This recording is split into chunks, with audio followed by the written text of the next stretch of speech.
Olá, turma, sejam bem-vindos a mais uma exposição do curso de Álgebra Linear. Nesse vídeo, nós vamos fazer mais alguns exemplos. Então, na última exposição, nós falamos sobre o espaço vetorial das transformações lineares do espaço E e F, ou seja, com todas as aplicações lineares do espaço E no espaço F. Esse aqui é um espaço vetorial.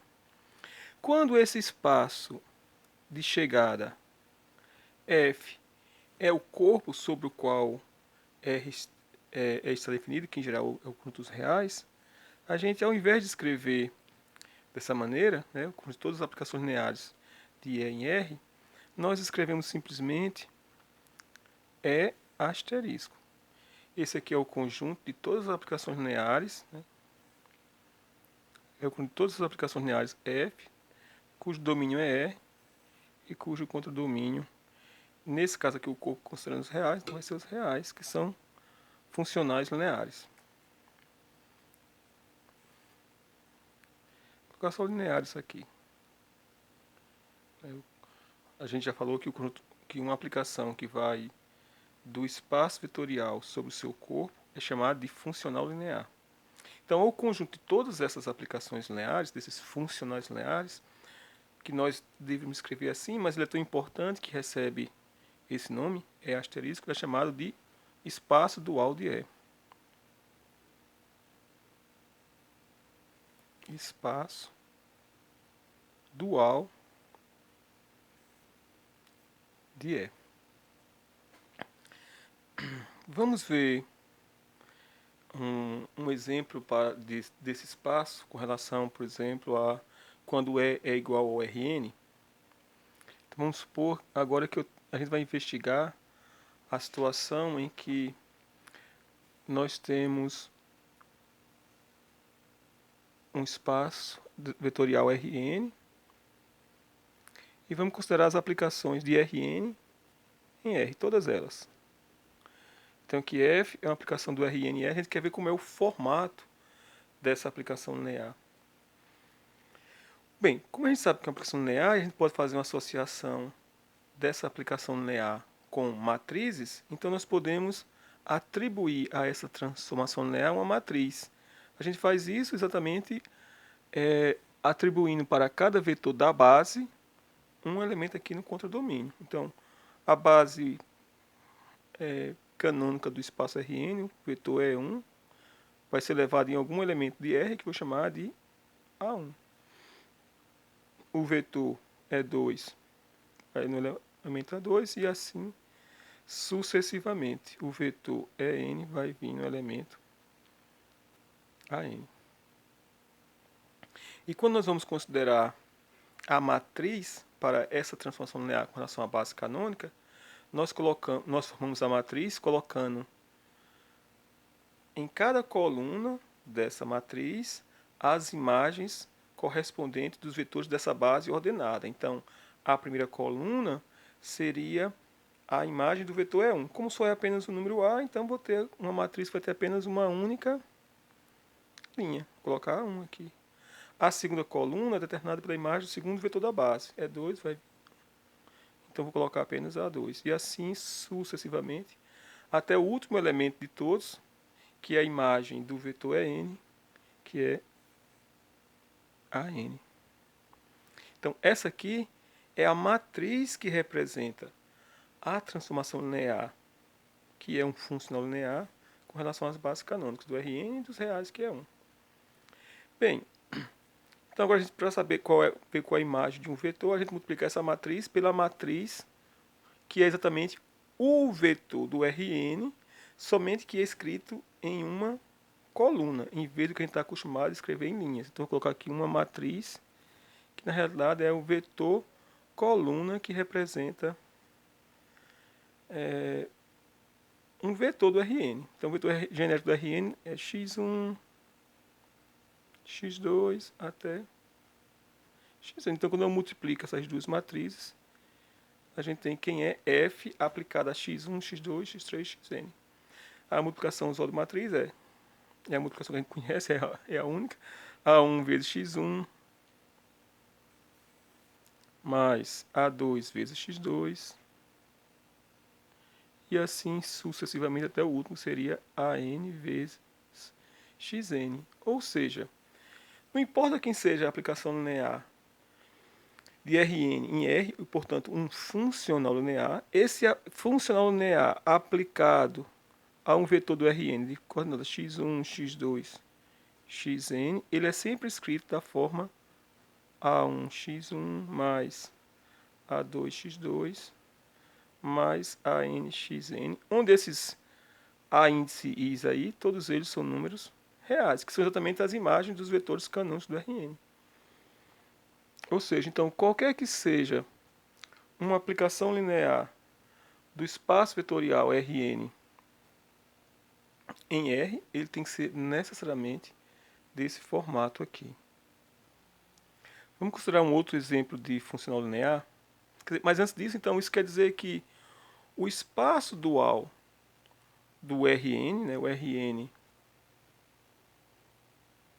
asterisco, ou seja, o espaço vetorial dual desse aqui, é formado por todas as aplicações lineares que têm esse formato. Ou seja, dados números A1, A2, AN, personas reais, f de x1, x2, xn é esse somatório aqui.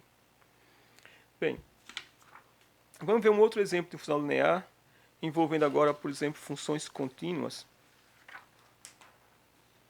Então, no conjunto de todas as funções contínuas, que eu vou escrever assim, C, contínuas no intervalo 0 e 1. Então, a gente já viu que esse conjunto aqui ele é um espaço vetorial, e nós vamos definir uma função φ desse espaço vetorial em R que é linear. Então, essa aplicação é um funcional linear.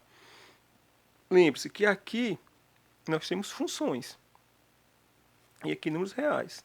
Então, a forma que a gente vai definir é a seguinte maneira. Vamos pegar uma função aqui f qualquer e vamos associar essa função f. Como ela é uma função contínua, eu posso integrar essa função no intervalo que vai de 0 até 1 de f de x dx. Então, esse também é um exemplo de um funcional linear, né? Porque a gente sabe que a integral ela é linear, ou seja, a soma das integrais é a integral da soma. Multiplicação da integral por um escalar, você pode multiplicar o escalar pelo integral da função. Ou seja, então esse aqui também é um exemplo de um funcional linear, que tem um formato diferente, por exemplo, desse outro funcional linear que eu defini aqui, que eu vou chamar de φ2, que também vai do conjunto de todas as funções contínuas no intervalo 0, 1 em R. E é da seguinte maneira, a gente vai pegar uma função aqui f qualquer e vai associar a essa função, por exemplo, f de 1 meio. 1 meio peças do domínio da função, a gente pode calcular f de 1 meio. Então, será que essa aplicação definida dessa maneira é uma aplicação linear? Ou seja, se eu tenho f como sendo f de 1 meio e g como sendo, então g aplicado a 1 meio, quando eu somar as duas funções, vale a propriedade, ou seja, quem é φ2 aplicado em f mais g. Pela definição da função, a imagem de φ por qualquer elemento desse conjunto são funções é sempre essa função avaliada no número 1 meio. Mas é claro, pela definição de suma de funções, isso aqui é f de 1 meio mais g de 1 meio. Então, essa aplicação ela preserva a adição. E também é fácil observar que ela preserva a multiplicação, né? φ2 aplicado a alfa vezes f. Bem, a definição de alfa vezes f é uma função que eu pego o número alfa e multiplico por f. Então, como eu estou aplicando φ2 em alfa vezes f, isso é alfa vezes f aplicado a meio, que é alfa vezes f de 1 meio. Portanto, realmente essa aqui, φ2, também é um outro funcional linear definida no conjunto de todas as ações contínuas definidas no intervalo 0, 1. Uma outra observação sobre esses espaços vetoriais sobre espaços vetoriais das transformações lineares, quando o espaço do domínio é igual ao espaço do contradomínio, a gente não costuma escrever desse jeito não, tá? Se a gente fosse ler isso aqui, seria o conjunto de todas as aplicações lineares de E em E. A gente vai escrever apenas L de E, que é exatamente o conjunto de todos os operadores lineares. L de E, exatamente, é o espaço de todas as aplicações T de E em E, que são operadores lineares. Relembrando que um operador linear, na realidade, é uma transformação linear de um espaço nele mesmo. Em vez de falar transformação linear, nesse caso, a gente fala apenas operador linear. Então vamos considerar um exemplo que envolve geometria. Nós temos aqui vetores do plano e nós vamos rotacionar esses vetores de um certo ângulo. Então, ao fazer isso, observe que os vetores vão sempre manter a mesma relação entre eles, o mesmo ângulo entre eles, ou seja, se eu girar do mesmo ângulo aqui os vermelho e o preto, o azul vai ficar girado também desse mesmo ângulo, de tal forma que a soma, né, desses dois vetores, levado por essa transformação, vai ser exatamente você vai aplicar, por exemplo, eu tenho o vetor vermelho e o preto. Quando eu girar em torno de um ângulo aqui, θ, o vetor vermelho passa a ser esse, o preto esse, e o de cor azul ainda é soma dos outros dois do mesmo jeito. Ou seja, então essa aplicação aqui ela preserva a adição de vetores. Analogamente, por esse mesmo motivo, essa mesma ideia, também vai preservar a multiplicação por escalar. E essa transformação que associa a cada vetor um novo vetor girando em torno de um ângulo θ é uma transformação linear. E nosso objetivo é descobrir quem é uma expressão que nos permite calcular para qualquer vetor do R2, do plano, quem é a imagem por essa transformação linear. Para fazer isso, nós vamos considerar aqui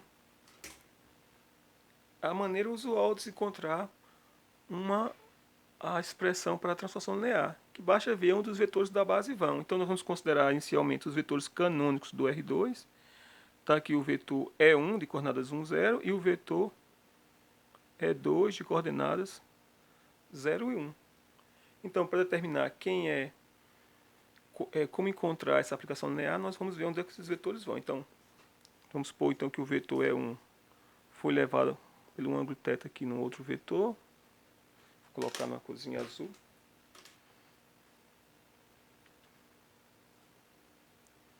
Então, a gente girou de um ângulo θ, então esse ângulo aqui é θ.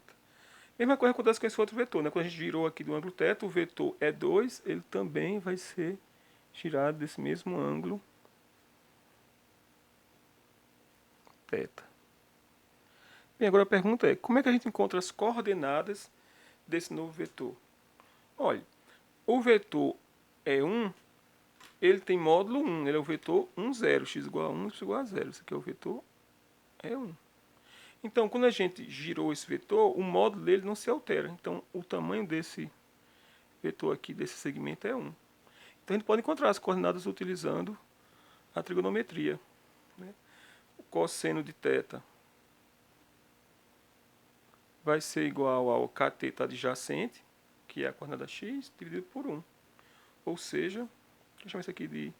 Esse termo aqui, a coordenada x desse primeiro vetor, é o cosseno do θ. O cosseno de θ é x sobre 1, então exatamente cosseno de θ. Analogamente, para encontrar essa coordenada aqui, é só fazer seno de θ, esse número dividido por 1, então esse termo aqui vai ser seno de θ. Ou seja, o vetor E1 foi levado no vetor cuja primeira coordenada é cosseno de θ e a segunda coordenada é seno de θ. Vamos ver o que acontece com o vetor E2. O vetor E2 é o vetor de coordenada x igual a 0 e y igual a 1. Então, quando a gente tirou aqui de θ, então esse ângulo aqui também é θ. E como antes, como eu faço para determinar quem é essa medida aqui e essa outra? Bem, para achar essa medida aqui de baixo, é só a gente utilizar o seno de θ. Seno de θ é o cateto oposto, que é esse valor, dividido por 1.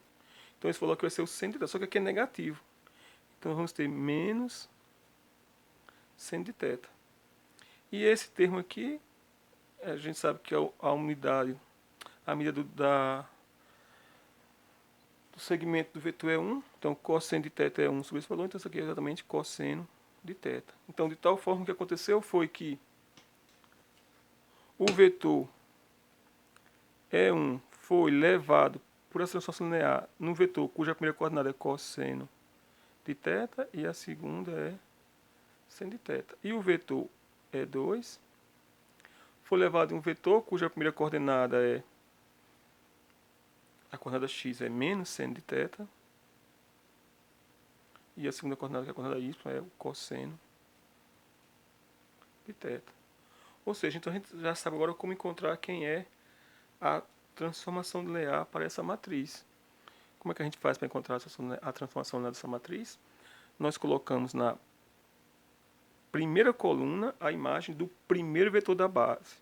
Nós estamos considerando aqui a base canônica, né, a base formada por E1 e E2, então a imagem do vetor E1 é cosseno de θ, seno de θ. Então na primeira coluna, cosseno de θ, seno de θ. Na segunda coluna, a imagem do segundo vetor da base. Então, menos seno de θ e cosseno de θ. Está ficando escuro aqui.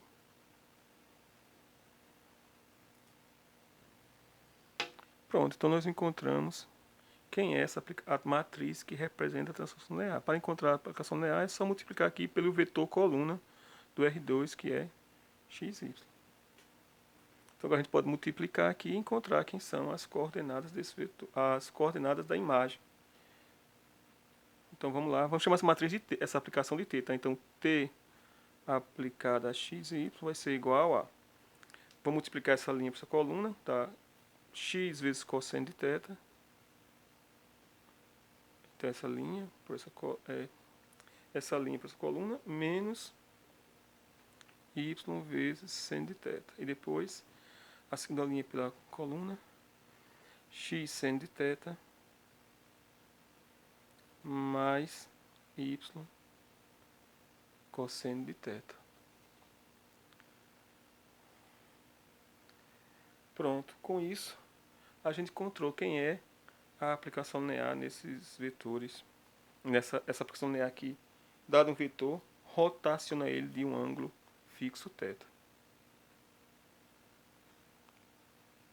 Obrigado por terem assistido.